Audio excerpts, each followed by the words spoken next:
No, get down. Okay. Looks like we're a little short on people today, so we may ask you to kind of join the group so that we have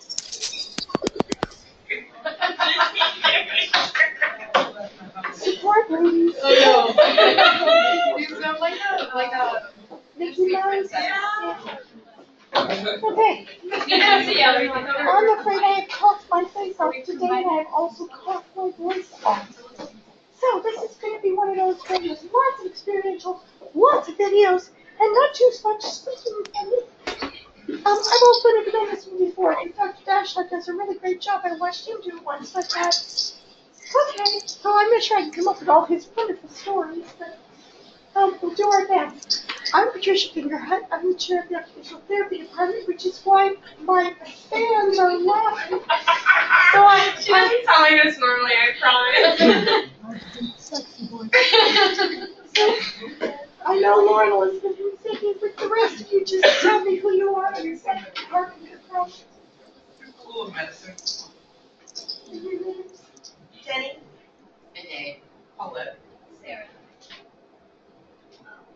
I'm Jordan. I'm a PT. Hi, I'm Mindy, and I'm doing my GCLS program. GCLS? I'm Timothy, I'm the MD-PhD. My name's Daniel. I'm in school of medicine as well. Angela, School of Medicine. Emily, PA. Ben, School of Medicine. Mike, School of Medicine. Okay, well, as you probably already know, today we're going to talk about public health. How many of you participated yesterday? And what's wrong with Lauren? Oh, good. Okay, so tell me, what did you learn about public health? Because we talked about that yesterday. It's complicated. It's complicated. This is true. And report to Gelsing and State for a lot of things. Exactly. So public health is basically taking care of the wider perspective, not just our usual patients, clients, but the wider perspective of all of the public and the health. So now you were assigned with finding articles relevant to public health and relevant to your disciplines. Anybody want to share one of those? I found one that was about OTs working to help design car seats for children to keep them safe in crashes, but also to be appropriate developmentally for them. Okay. Yeah, car seats are one of those huge public health things that came out. My kids were all born in Canada, but I remember January 1st, 1985, you could not leave the hospital without a car seat and a baby. And now you have to, take the car seat up and make it once you put the baby in the car seat. You can't just tell them you have one. I had a child on January 2nd, 1985. And the car seats back then were just, we called them buckets. They were, the kids tell me, and they were really quite archaic compared to the ones my grandchildren have. But yeah, that's a whole public health thing. Seatbelts, car seats. Anybody else? You all been just trying to stay warm, don't you, right? The one that I found was about this PT who was being awarded after 10 years of being involved with this fall prevention program for adults in the community. Considering the resources that we have on public health, that's probably it was such economics added trees, like this is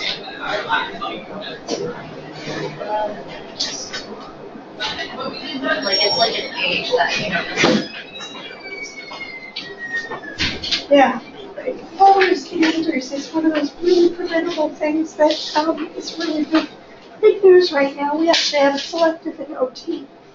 We started this semester on fall prevention. I think PT's going to join us one of these days.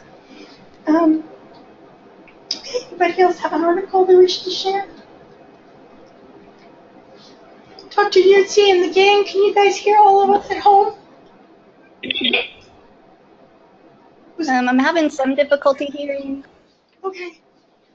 Down here. We're all having a difficulty hearing it, especially because there's a lot of background noise, and when people are either not speaking up or they're too far away from the mic to hear.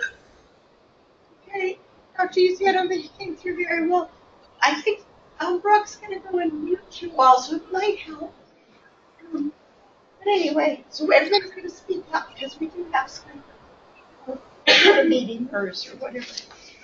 Okay, so basically you've talked about a lot of different topics in this class, and this one obviously is going to be public health.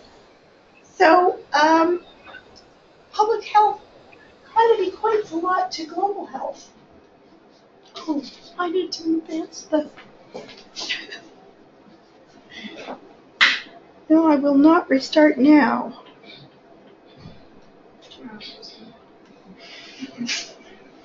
Is there a remote in here? Or...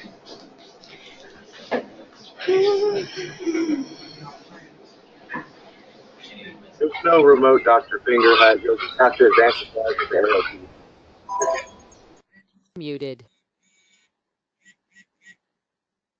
Okay. Unmuted. This is going to be a comedy of errors. I love it. Okay, so we're going to basically, this is what we're going to do. We're going to talk about public health, what it is, what it entails, what kind of concepts go with public health.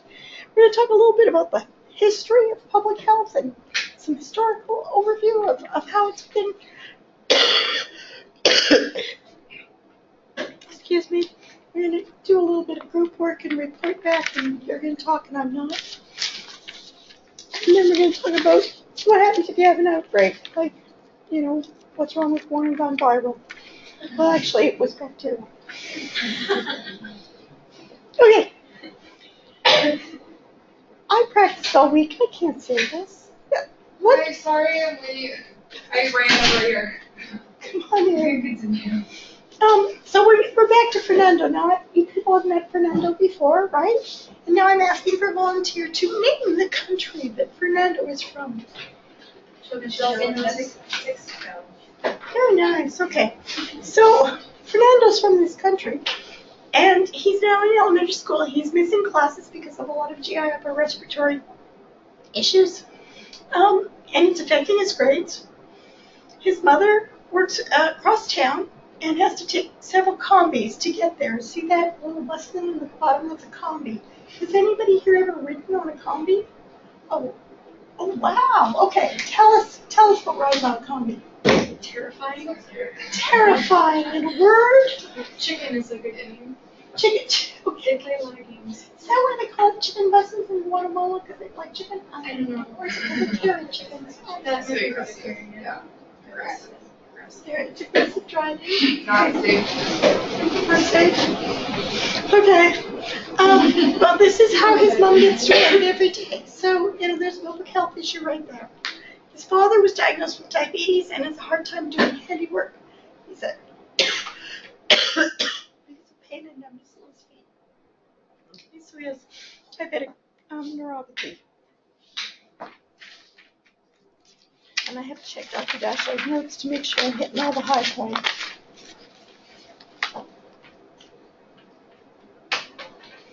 Okay, so I want you in your groups to just take a few minutes. I'll give you like 2 or 3, and come up with 3 ways in which the, all together now, Chilean government can impact the health of the population. Okay, so not necessarily how we do it here in the USA, because so many of these things are part of our infrastructure. But obviously what you've learned from this country, there are many things missing in the infrastructure. So what kind of public health issues could the government address? Okay, so in groups, take a couple of minutes.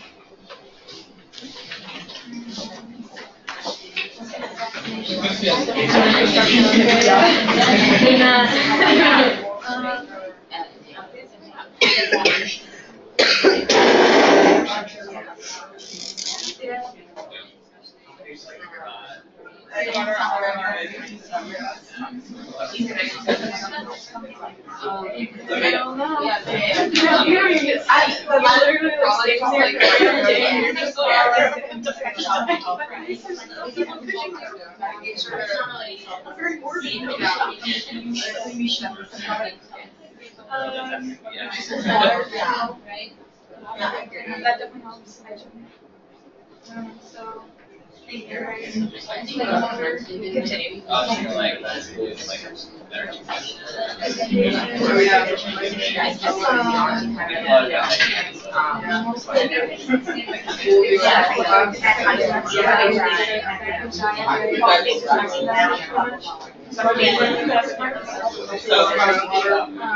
So it's just like Not sitting here.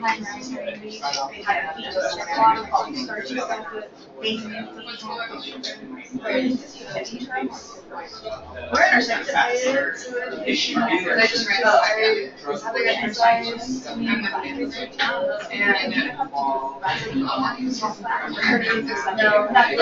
did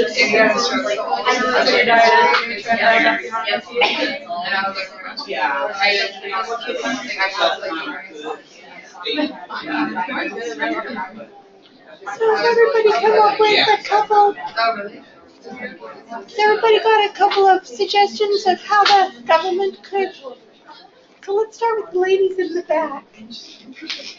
What were some of your suggestions for the C government? The what? You're gonna make me say it. I know. The children education and government. We're thinking like sanitation. Sanitation.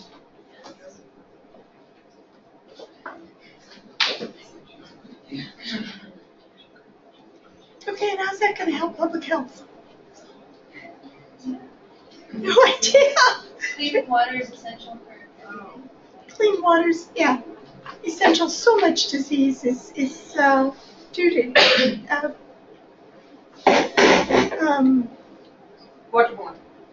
waterborne diseases and things like that. Exactly. Okay, how about one from this table? Three from the bucket. One of it would be because there's a lot of public transportation.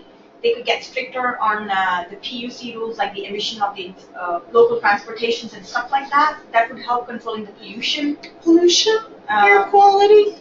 Mm-hmm. Pollution. Control. So these kind of go together. Pollution, air quality, water quality. Okay, good. Heck. One of the thoughts we had was more emphasis on teaching health courses in schools. Education. Okay, give me an example. Give me an example of what would be good public health education. Mandatory health class to get a diploma from high school or whatever. Okay, a mandatory health class. And what kinds of things would you emphasize they teach? Nutrition, sex ed. There we go. Nutrition. Sex ed.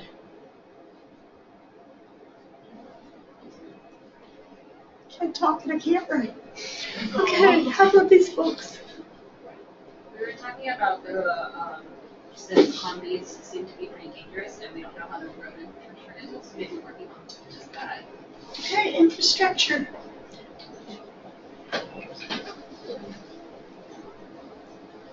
Specifically roads.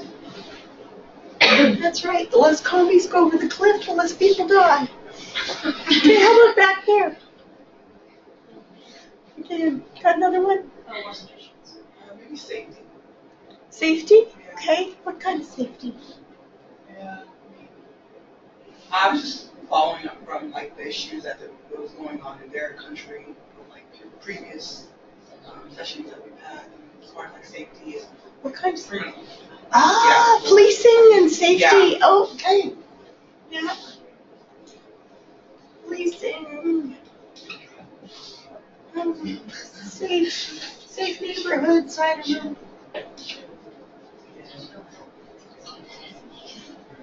Exactly. The less people get mugged, the less people get hurt. Immunizations and vaccines. Immunizations and vaccines. Did I see your? No, I just didn't count it. I thought lack of infrastructure meant no vaccinations. Sorry. That's different. Yeah, I just thought in front of October. I was thinking road, No. you know, it was the road specifically, infrastructure we were talking about there. It's almost there. Sorry. I hear it's waiting for. Yeah. How was this group? So, yeah. I have a cheat list, so we'll see how many you got here. You've got pretty much all of them. The ones that Dr. Dash will have on the cheat sheets is water, sanitation, and hygiene. You heard that one? Health education to improve healthy behavior. Primary health care, vaccination, prevention. Health service, this one we didn't come up with. Health service delivery. Yes, the infrastructure of better clinics, hospitals, healthcare delivery. So, healthcare services. Justice, accountable policing, road safety, infrastructure, policy regulations like FDA, Federal Drug, no, what's FDA? Administration, okay. And environment, climate change. So you guys get them. Okay, so public health is not a health professionals issue, it's a public issue. And it's very, very much dependent on government and policies and following of the rules by the general public. Okay. So this is obviously the Ottawa Charter for Health Promotion from the WHO. This is their definition of health. Okay, and I know you probably talked about this a lot already in your class, but we often think of health in a narrow physical health, mental health, etc. But it's not just the absence of disease, but rather the well-being or satisfaction with quality of life. So you've probably heard and talked about different quality of life assessments, etc. Quality of life being a concept that is unique to each individual. Everyone's perception of that is different.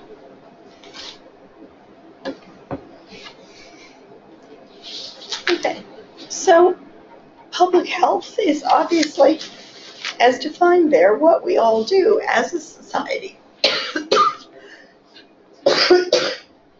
Excuse me, to make sure people are healthy. And so it is, this is perfect talk the day after What's Wrong with War, and it's obviously a very complex system in order to make sure that a person not only gets healthy, but stays healthy. Okay. I'm going to show this video, and I'm going to try and remember what it's about. It's about public health.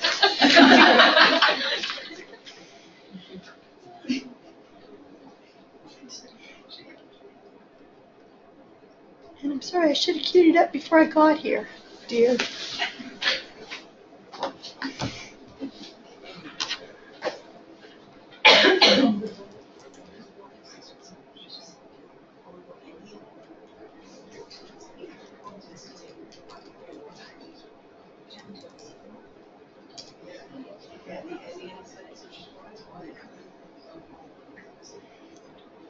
Okay, how did I get? Don't know why I got my webmail, folks. God. Okay. I know. All like ways. We had the cardiac floor and then we got 2 strokes, so I had to do neuros. All right, I need some technical assistance. Why am I getting Outlook instead of YouTube? Yeah, just Let's cut and paste it. Yeah. Can you do that from here?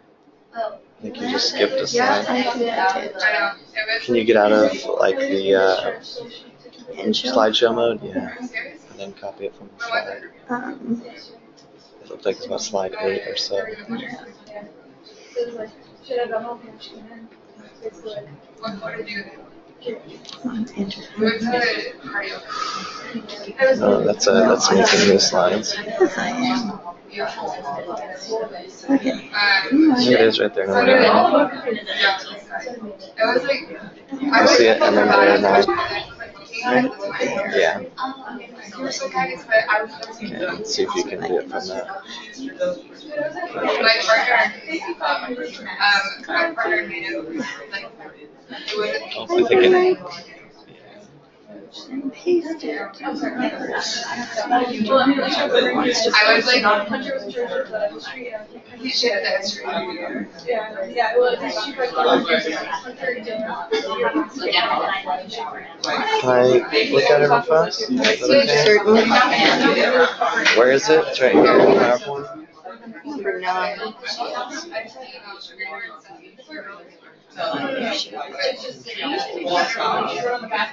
It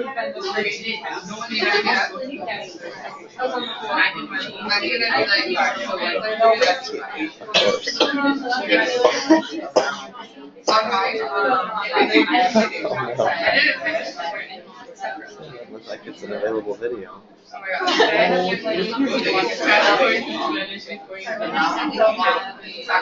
don't know what that means.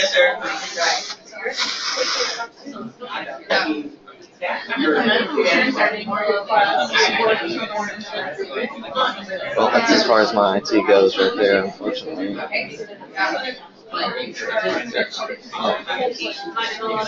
don't know what that warning is.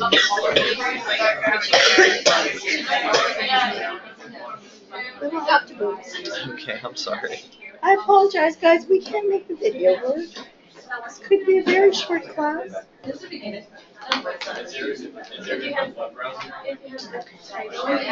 Actually, we could try that. We could try a different web browser.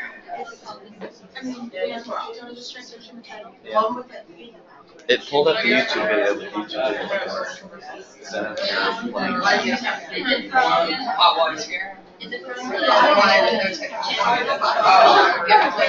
Oh, I think that's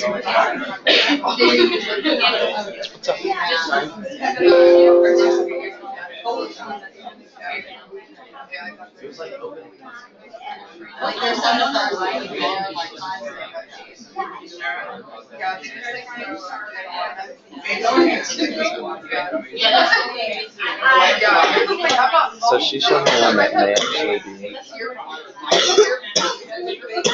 Is that like correct?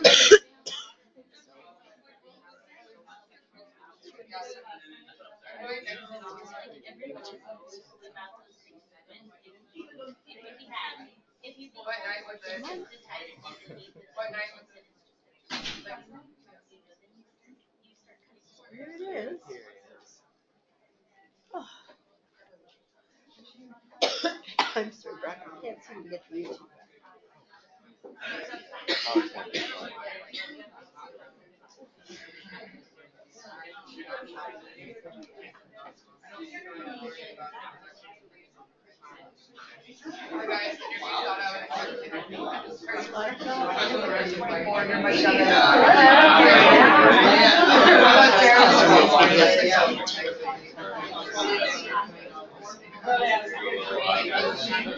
Yeah, like, this was really funny.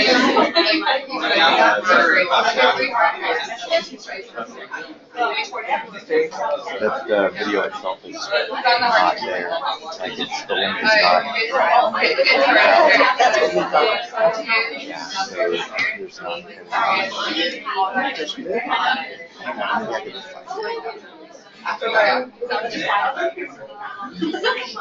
even though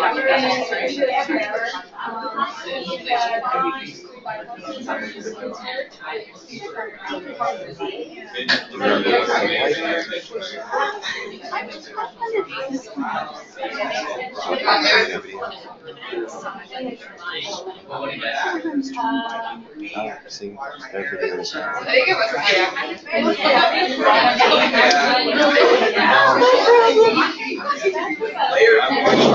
My apologies, folks. That video has been shut down.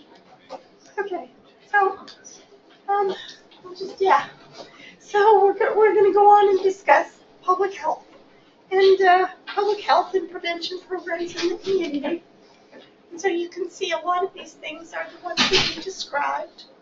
And the video did a nice job of describing all of these. So how many of these are available in the U.S.? I guess all of these. All of these. And how many are available in The same place. the C place? Maybe one. Which one? I would say I was in Peru for a little bit, and all I did was screen newborns. So their government's doing well on trying to get newborn screenings, because the more that they have documented, the more money the clinic gets. And so they're trying to be like compliant so that they can take care of the other patients in the clinic and get funding from the government by having the newborn screening. Oh, interesting. Okay, so, what were they screening them for? So we were doing, making sure they're up to date on their immunizations, and then their height, weight, and they had to do it when they're born every single month for at least a year. And then I think wellness checks probably every 6 months after that. At least the clinic has them. Okay. I was going to say that children in Mexico might have all of these, it's just who has access, who are the people that might have access to these services. So you're saying that some of these might be available Yeah. in pockets of the country, Yeah, possibly. but not. And when you think of that way, there are pockets of the USA that do not have these things. We have lots of healthcare providers. We have underserved communities. We have people who can't access it due to financial issues and insurance.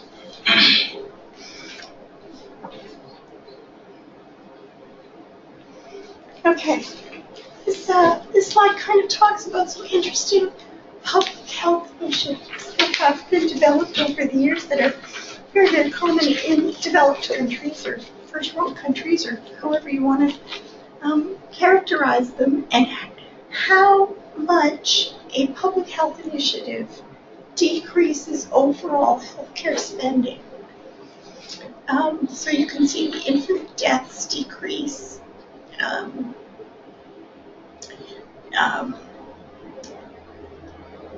So that was due to the reductions in smoking.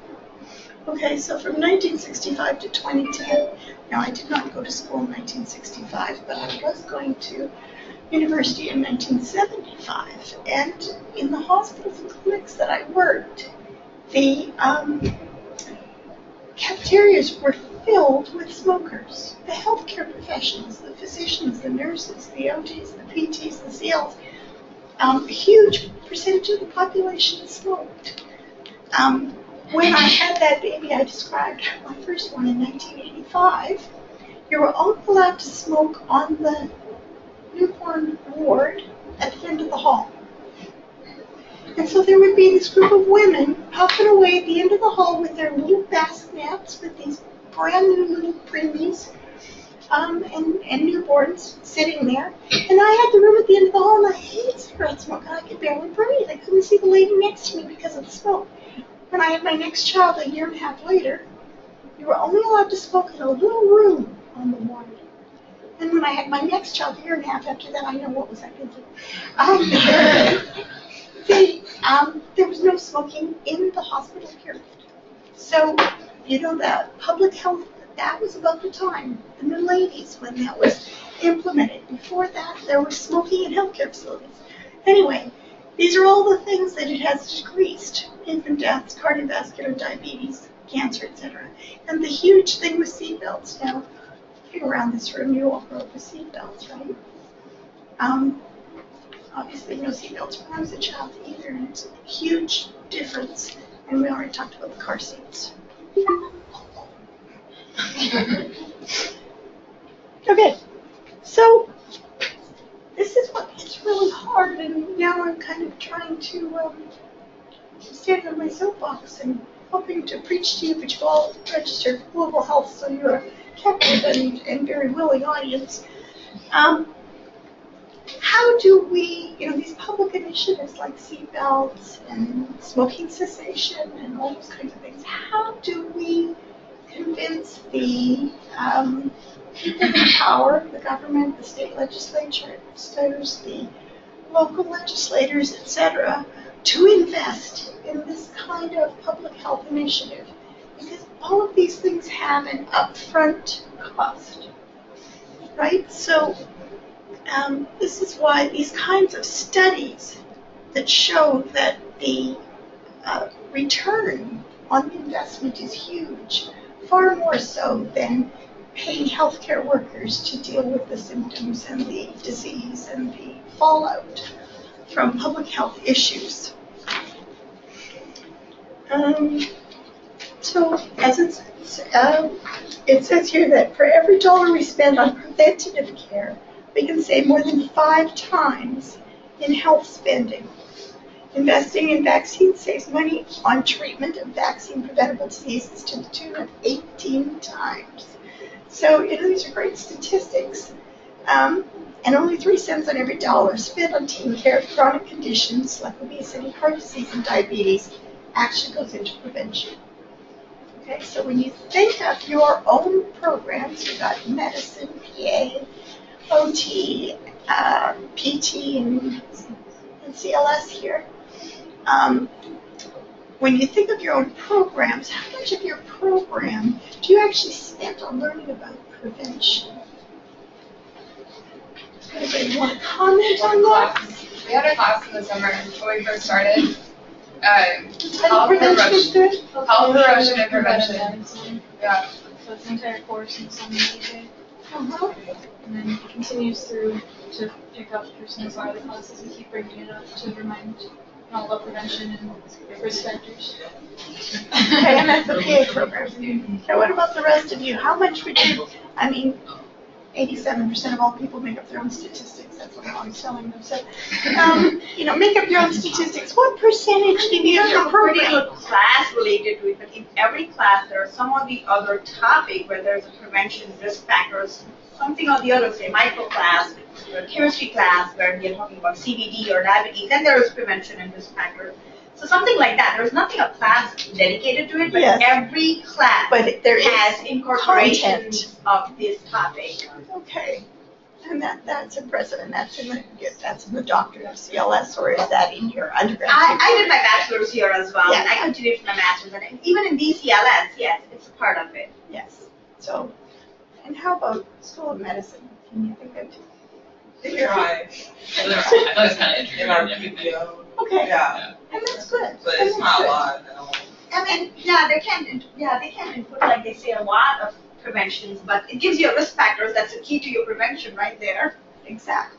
But when you think of your interventions that you study, etc., I would have to say in our profession, and probably the same as others, most of what we study is, you have a client who has the problem, and now, how are you going to treat it?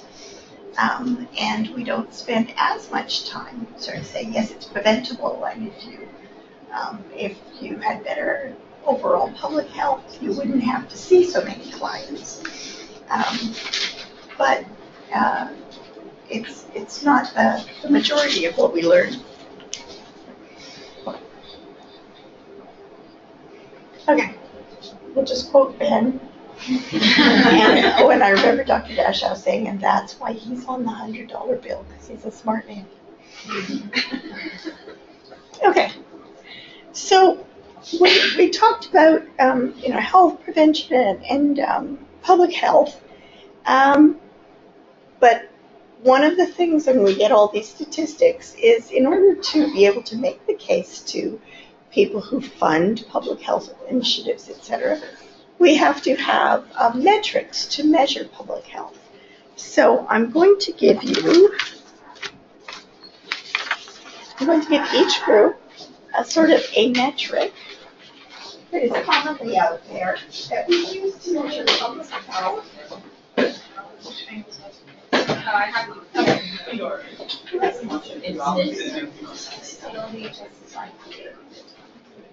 Down. Okay, what I want you to do, What I want you to do is in your groups, read the little thing, discuss it, and then present to the others how that metric might be used to develop public health initiatives.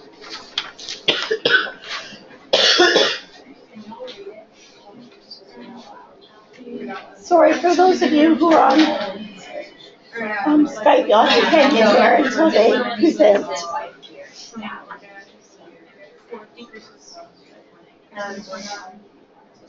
Diseases that are on the rise, how can we fix this? Today, 70s, not 67.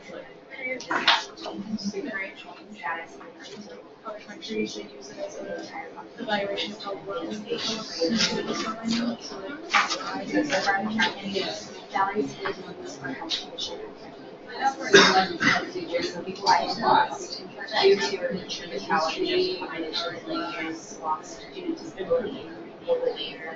Oh, like, they got like the bar graph. Yeah, so it's kind of like bar graph. Is your valley, and it looks like a triangle, where there's a line plus there's like a can, and say, always have like high, but then the developmental, and basically the response time. So I had exactly what's applied by the state.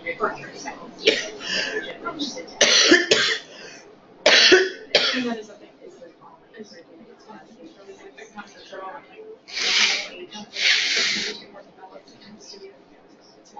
The original school was high close to 2004, also high social weights in the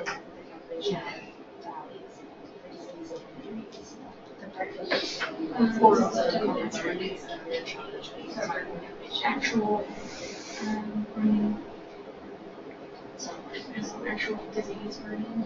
So like if you're living with disease that doesn't in your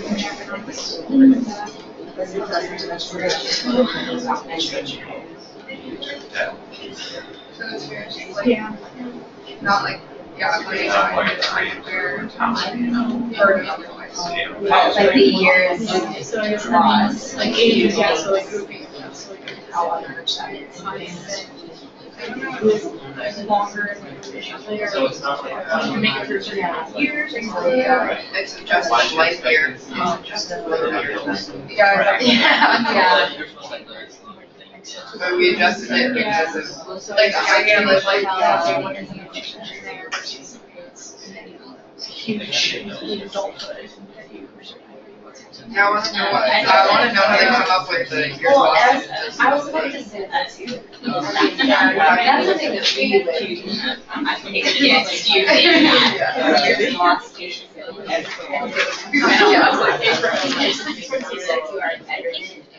Yeah. And however, that you're in a wheelchair for 3 years. You know, like, But they do a lot of work there because absolutely. they don't operate with it. Well, that's the case. They have 3. Oh, yeah. Okay, I forgot to tell you, you need to choose somebody who's going to explain your metric to the crowd. And I also want you to kind of think about, what does your metric not cover? So why is it not the end all and be all? Okay.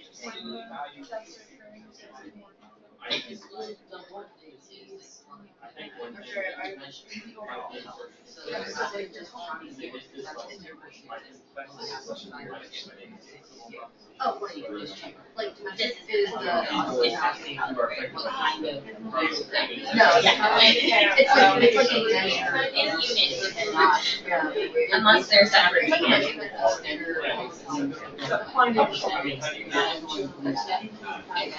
Okay, so the disability weight, the DW, is they actually scale up to, this is very interesting, scale of 0 to 1 being dead, 0 being Yeah, they don't get the YLD, and the formula is I, number of cases times disability. Yes, they are. So, have you guys picked somebody who's going to define this? Okay. Should we regroup before the people on that go to meeting fall asleep here? Okay, so let's start with the infant mortality group. Who's got infant mortality? Okay, tell us what that measures. Okay, so infant mortality rate measures the percentage, or as a ratio, it describes the number of live births versus the number of infants that died within the first year. So it's a good measure for a certain population as far as how many infants typically survive out of a 1,000. Okay, so is that a good measure of a country's public health or general health? But in a sense, with regards to country, yeah, because it will give you an idea. Of course, you have to do it on a broader term. 1,000 is a pretty small number, but if you do it considering the census of the country, it should work out to see where it stands, especially not in developed countries, but underdeveloped countries, like Nepal, Africa, India. Mm-hmm. It should work out. So it would be a good indication of the overall general health, or the maternal and prenatal care health, and also just health care for infants in general. So it would be a good measure of a certain sector of the public health. You know, is there clean water and an environment that you can measure to keep the babies healthy? But as an overall measure of how healthy the country is, it doesn't cover it all. Who has life expectancy? Life expectancy is the predicted number of years a newborn is expected to live given current death rates in the country. Some of the potential limitations of that are that you don't, based on a life expectancy number itself, you don't necessarily know where the mortality is occurring. So is it in infants or is it in older people? You also don't know what kinds of ailments people may have. And you also don't know how to measure the quality of life. You can have an idea of quantity, but you may not be doing very well for those 80 years or whatever. Okay, so we have two metrics so far, and both of them do measure are valid statistics that you can take to the money spenders and everything, but it's difficult to come up with a public health plan from just those two metrics because they're limited. Prevalence and incidence, you're all pretty familiar with prevalence and incidence. Prevalence being how many people have a certain condition at any particular point in time, and incidence is how many new cases there are every year, that kind of thing. So again, that's an important metric to know. The fact that we've got a horrible flu season going on, and I don't have the flu. I'm ill, but I don't have the flu. There's lots that's an important statistic too. How, if they put a lot of money towards something, is it something that's going to affect 1,000 people out of a 200 million country, or is it something that's going to affect a large proportion of the population? What about the quality adjusted life years? Basically, our understanding of it is that it's a measure of not necessarily just the length of life expected to be added, but also the quality. And so basically, it's a bit of a subjective assessment to some extent because the values are from 0 to 1, where 0 would be the person would die versus 1 would be the full life. And so, in an instance, someone is bedridden or is in a lot of pain or has lost a limb, you would assign that year of life a number less than 1, but not 0. And so, arbitrarily, you can assign it 0.5, 0.25, whichever. And so, you essentially calculate how many years or quality adjusted life years a treatment or the absence of treatment or intervention would add to someone's life. And so the biggest limitation I kind of see, or that we saw, is that because it is a bit subjective in assigning the value, it can be a bit difficult to measure uniformly exactly what that quality of life looks like. Additionally, when performing these calculations, there may not be a lot of thought given to the adjustment in the quality of life over the course of the years after treatment is administered. So for in the example of like cancer patients, the quality of life in the beginning, if they're starting chemotherapy, would be very low because they're experiencing many symptoms. But presumably, if it was to be successful, it could add more years of life, but also a higher quality of life. And so when you're doing these calculations, you might have to perhaps break down the total number of years and assign every individual year different values and then get the average after that. But I mean, that's a bit much. You're right, and it's very true. Quality of life instruments, since the change in the World Health Organization from a paradigm of disease and disability to health and wellness, there have been a huge increase in the development of quality of life instruments, which people can complete to sort of try and gauge what the quality of their life is. And as you say, it's very subjective. I've been watching TV lately, and of course the Olympics are coming up. And there are some interesting commercials. There's one I saw this morning with a young man who lost his leg, I think, in Afghanistan or possibly Iraq. And that would, on this scale, really reduce his quality of life. But interestingly enough, somebody got him into sled hockey. Okay? So he has an amputation, but he's now a gold medal winner in sled hockey. And so without his prosthesis on, he's still, with his prosthesis, he can continue his life and work and all of those other kinds of things. And he's found a new sport where he wasn't an NHL player, so he didn't get the gold medal that way, but now he's into sled hockey. So who's to say his quality of life is so diminished anyway? I thought that was an inspirational commercial. Yeah. So, and again, now I'm really talking like an OT. The OTs are sort of like, our whole vision is to adjust somebody's quality of life ratio, non-dependent on what their condition is. Okay, and disability adjusted life years. You want to explain that one? That's the most complicated. Don't ask me to. I've never heard of this. So there's an equation to calculate a disability adjusted life year. I'm going to refer to it as DALY. There's an equation for it, and it's a little complicated, and I don't really understand it, so I'm just going to explain to you what DALY is. So essentially, it's a number that represents the number of years a person has lost because of a disability or condition. So it sets a goal, between what a perfectly healthy person, how long a normal person will live, and how long a person, can expect to live with a certain disease.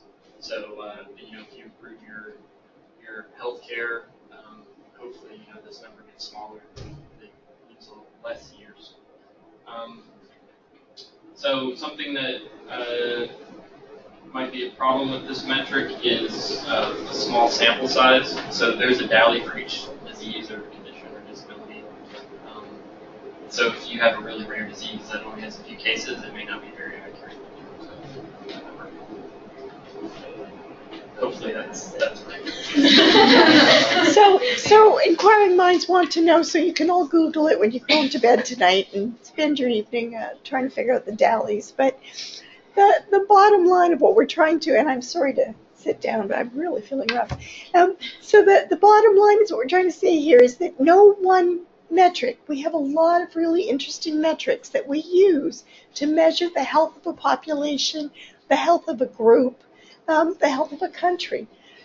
But no one metric is enough to come up with public health policy. You need a number of different metrics to adjust and advise different metrics. And those of you who've ever been on a budgetary board, you always know that there's never as much money as there is problems to solve. So again, you have to have a lot of different metrics to figure out where you're going to get your best bang for your buck. Okay. So now we're going to talk a little bit about the history. So way back when, Hippocrates, he's the godfather of medicine, what do you call him, the founder of medicine? We all look at Hippocrates and say, he started it all. Back in his day, they had some interesting theories.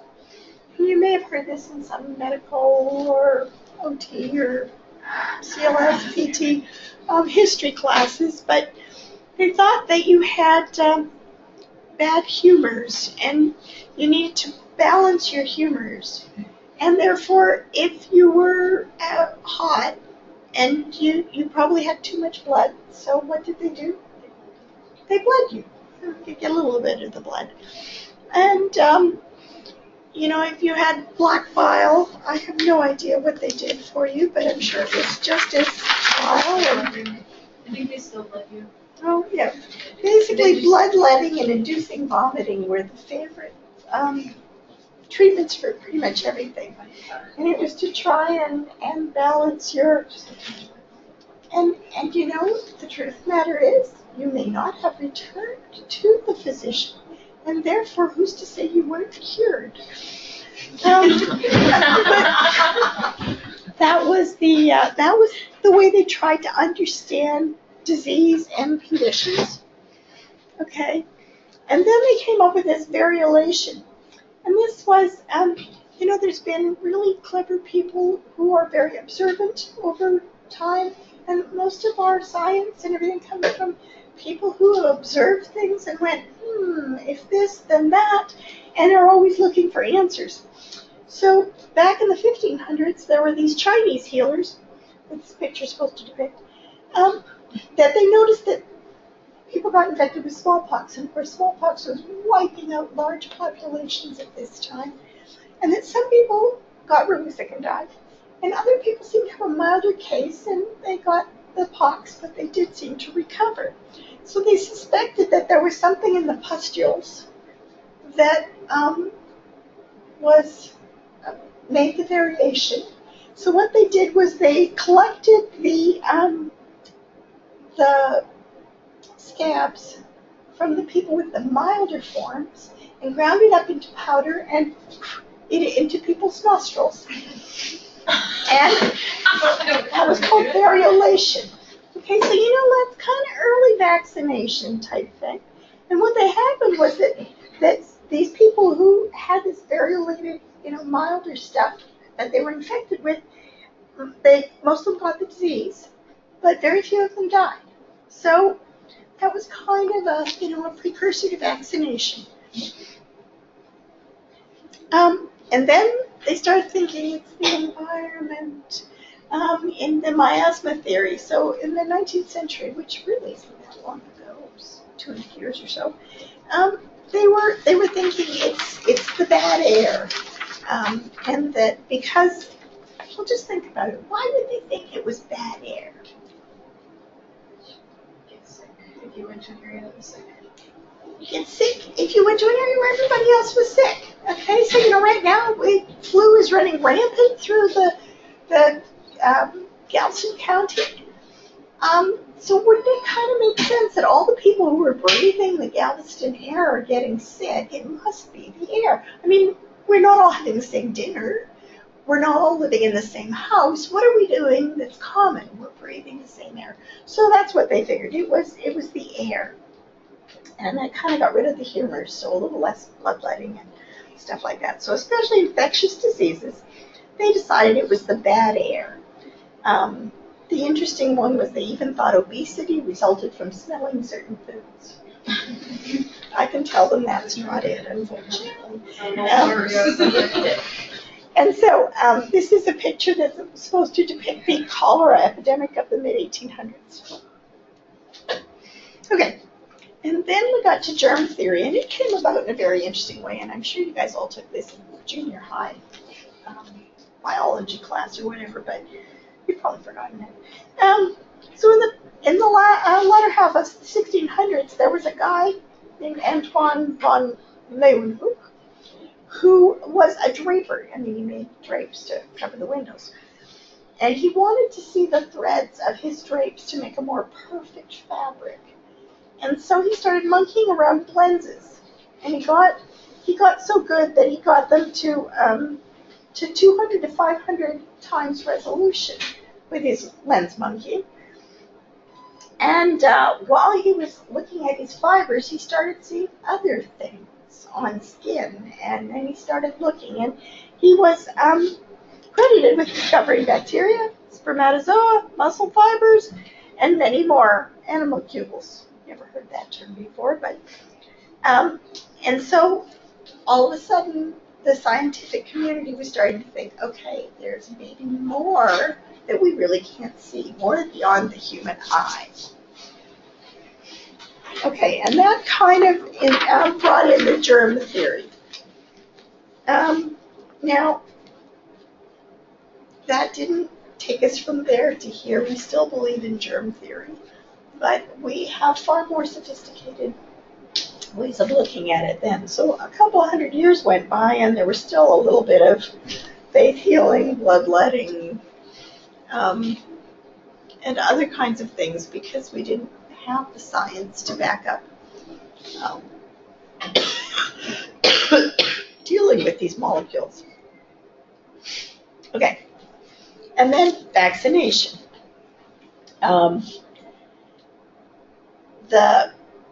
The famous story was Edward Jenner, and I'm sure you've all heard this one again. It's smallpox. Smallpox really was wiping out the world. And he was a British physician scientist, and he noted that the ladies who milked the cows, the milk maidens, did not get smallpox. Their families are all dying around them, everybody else dying around them. Yeah, most of these ladies had rather disfigured complexions because they all had cowpox, which was some kind of disease that came through the milk and contact with the cows. But they never got smallpox. So he started taking the pustules from the milk maidens with their pox, grinding them up, and for some reason he convinced the gardener that he should inject this into the guy's 8-year-old son. Now, I don't know what the IRB would have think about that, but obviously there was no IRB in those days. So then he actually injected smallpox into the kid, and the kid didn't get it. And that's where we came up with vaccinations and vaca. I don't speak Spanish, but okay, that means cow. So what that was a real change in that he wasn't exactly exposing people to the actual germ. He was exposing them to something else that mimicked the germ that would prevent them from getting, because there was cowpox, not smallpox. And so that was how we got so that was how we got some of the vaccines that are less virulent than actually injecting people with a potential, we very few live vaccines anymore, and very few, small doses of anything. So then, of course, polio was a huge epidemic in North America in the 50s. And in 1953, Jonas Salk came up with a vaccine similarly, and then Sabin in 1961.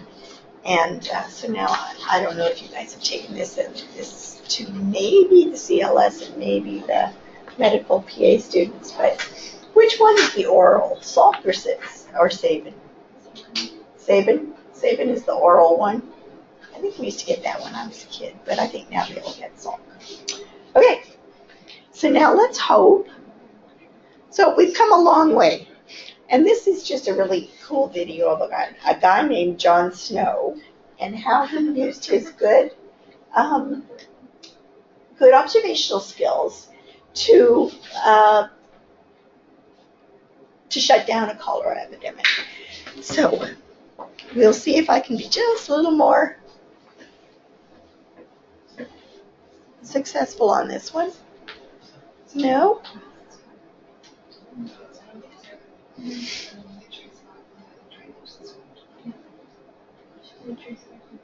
Come on.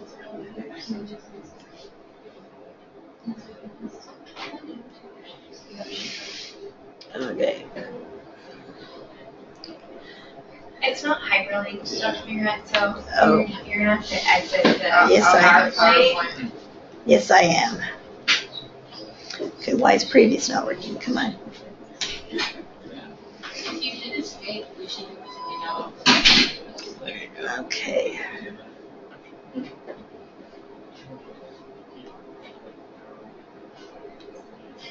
Okay, we'll copy that and we'll, come on. And we'll go I don't know if you to, clicked it yet. it doesn't seem to. What am I doing wrong? Ah, wrong button. Let's try. Come on.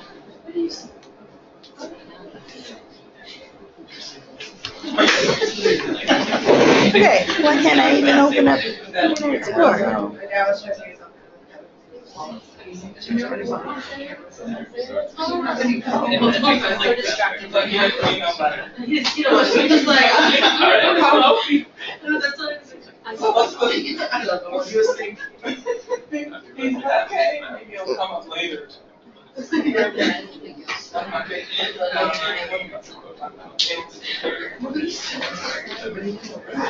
It's enough to write yourself to make measuring shoes.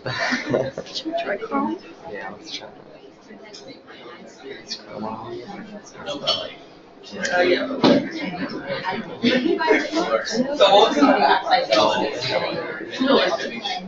Scenery.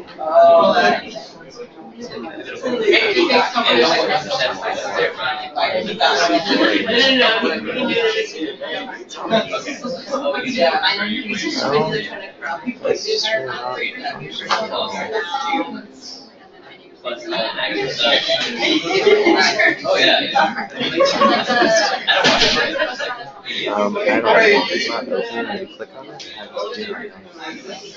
Okay, we can't see the video because we cannot get Internet Explorer. between like. Sorry? Well, it's not even opening the internet browser. Like I'm clicking on it and nothing is happening. And I don't have any. No. We have no other. Edge is the only one on here. So I shall squeak out the story. Oh, here comes Brock. Before I squeak, Failed again. I was just going to tell them the Jon Snow story. Oh, yeah. See if you can make this work. We can't get Internet Explorer. That's cool. Is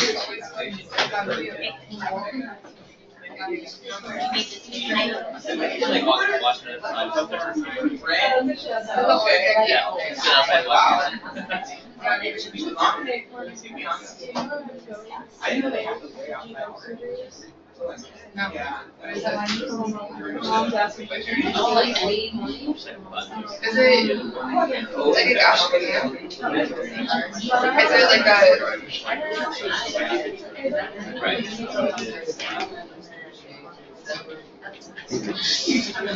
Like Windows just needs to reboot, and we're kind of. So Windows needs to reboot. So I'm going to tell the story. So I won't have all the pretty pictures, but you're trying to imagine that, you know, there is sewage running down the gutters and people are throwing the slop buckets out the windows and, you know, basically the sanitation at the time was extremely disgusting. And sure enough, and everybody got their water from the same well. You know, there was a common well in the middle of the town, so they would go and they would pump their water, and of course a cholera outbreak broke out, and they were dying.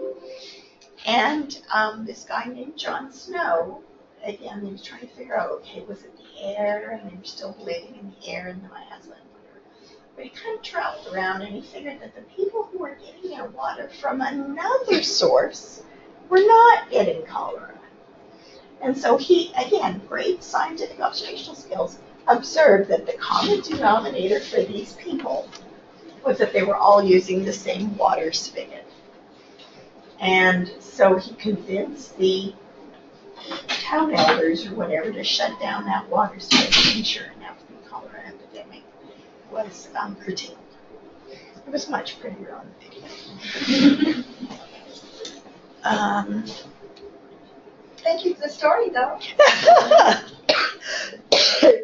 Good story. Again, you can Google that tonight, too. Okay. So the other thing they talk about is the case studies we're going to talk about is public health policy that is really effective and public health policy that was absolutely useless. And they're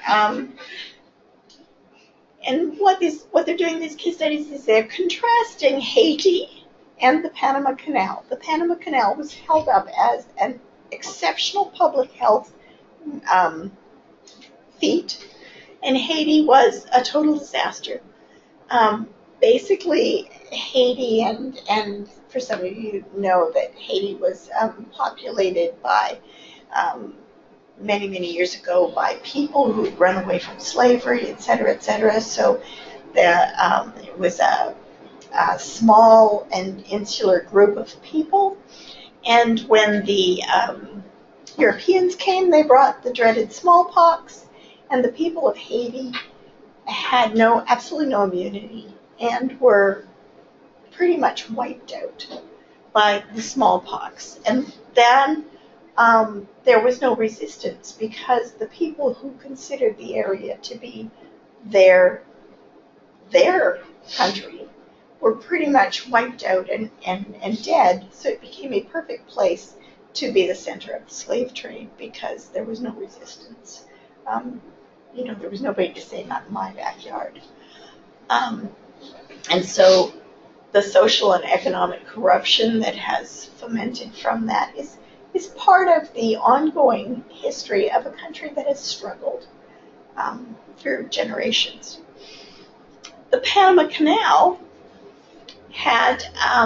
was started by the French. Basically, some people, and again, it's a YouTube, and we're not going to be able to see it, but the Panama Canal was a bunch of people got in a room and said, it's taking us months and months to go all around the Cape of Good Hope. Is that Argentina or is that South Africa? Okay, it's the Cape Horn. Okay, it takes forever to go from the west of the country to the east of the country by going all the way down pretty much to the Antarctica. And if you look at the map, there's this really skinny little country. What if we just got our shovels out and dug a tunnel or a canal across the center? We could save months and months and months of travel. So the French decided to do it in 1880, and basically there were a few people that drowned and had industrial accidents, etc. But primarily the people were dying of malaria right and left, and they couldn't get the work done because the workers were all dying because it was a total mosquito-infested swamp, and it carried malaria, and the people died of malaria. So in 1881, I guess they decided they figured out what the problem was, but they didn't have a solution. And so the U.S. makes us look really good here. The U.S. took over in 1904, and the first thing they did was drain the swamps. Yeah, that sounds like today's political, but anyway, drained the swamps, sprayed for mosquitoes, issued all the workers mosquito nets and had anti-malarial medications. And they finished the construction in 1914. Has anybody ever been through the Panama Canal?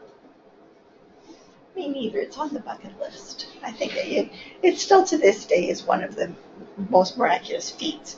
But when you think of the Panama Canal, you think of the geologists and the engineers and all this incredible technology of building it.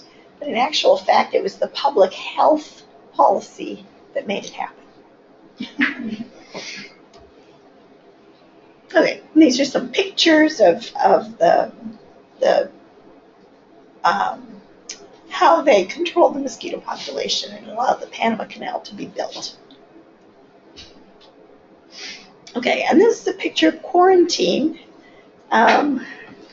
Just want to make sure I haven't missed anything.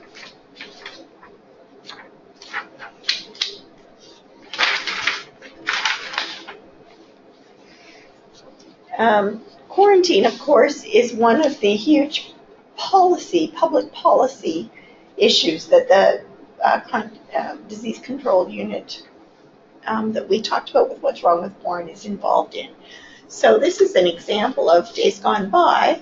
On the left is the Spanish flu epidemic of 1919.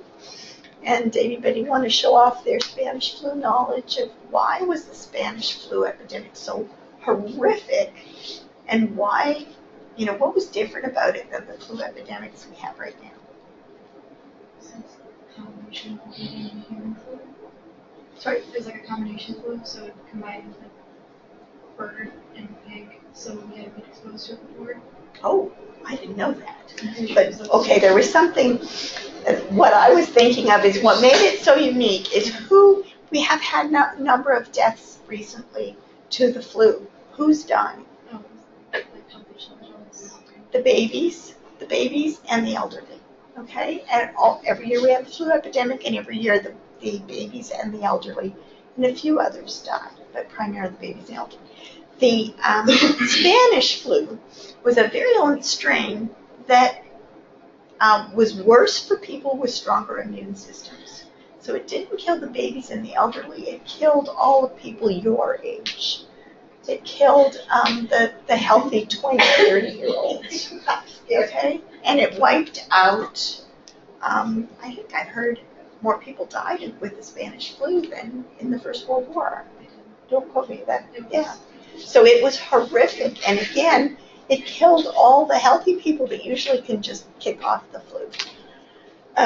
Okay. And the other quarantine there is the leper colonies, and you've all heard about the leper colonies like Molokai and Hawaii, etc. That basically people were confined to leper colonies if they had leprosy. Excuse me, we're almost done. So,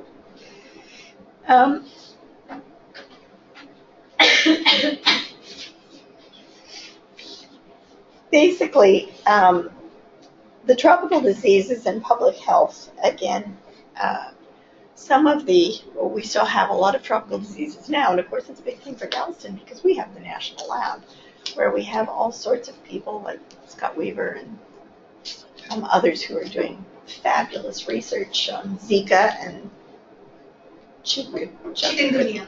Thank you, chikungunya. See, it's another one I can't say. And all those other horrific tropical diseases that some of the best, I think I read the other day something about Scott Weaver has a patent on 25 vaccines or something.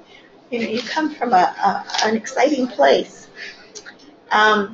So back in the late 1800s, the early 1900s is when they started having these international consortiums to talk about tropical diseases and how they were going to prevent them and the kind of public health policies that would be involved. Okay, these are some exciting things.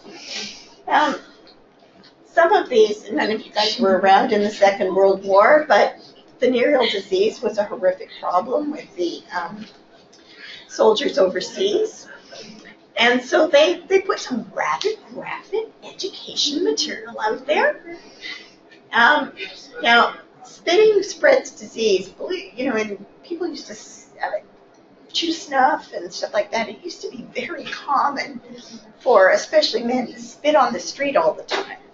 It's got to be the most disgusting habit.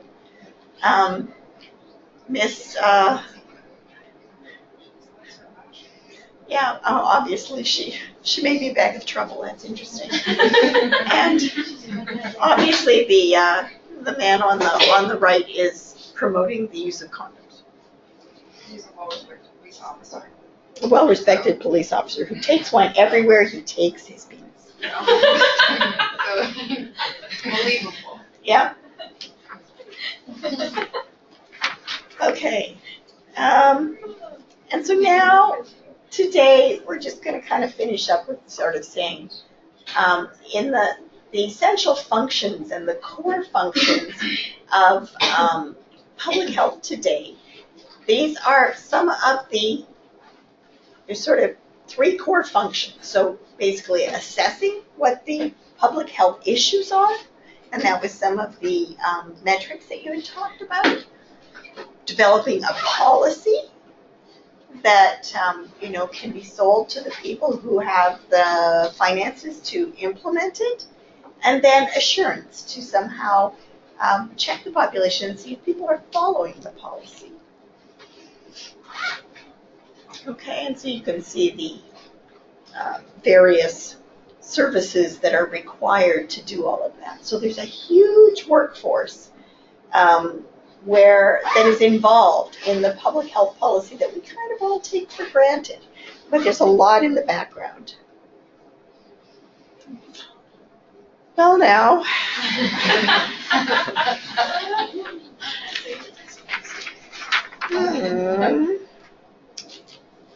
I'm trying to think of if we can do this tasks without the video.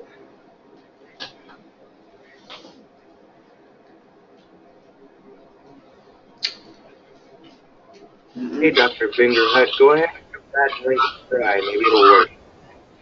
Try and see if the hyperlink works. I think he hyperlinked. Oh, okay. Yeah. Oh, no. Yes. Yeah, the issue earlier was the Browser wasn't. Yeah, browser was not. Clicking. We can all look at it ourselves. Yes. You should all have it in the park mode, right? Or you can switch the laptop then. At least we can say we tried. Sorry? At least we can say we tried. Yes, we can say we tried. So basically we would talk about, we were going to see the video and we were going to talk about an outbreak. However, you may have to go home early tonight. So we'll just, the last experiential activity you won't be able to do, but it was basically talking about the role of public health in preventing outbreaks and epidemics and pandemics and all that good stuff. So, does anybody have any questions that I can answer? Are you going to take a sick day tomorrow? I'm thinking of hitting the urgent care on the way home. I think by the time I get an appointment with my own PCP, I probably should just hit the urgent care tomorrow. Tonight. So if you see me, they are miracle workers. But I think my voice got better. Yeah. So anyway, it was wonderful to meet all of you, and think about, again, the infrastructure when you drive on those nice roads and the policeman stops you because you're going so fast. Be happy because he's keeping other people from knocking you off the road. And the construction, while you're cursing the construction, be glad they're fixing the bridge so that your combi doesn't drive off the road. And yeah, think of all that public health stuff that we take for granted. And I'll end with, aren't we glad that Warren was fictitious? Yeah. Okay, have a nice evening.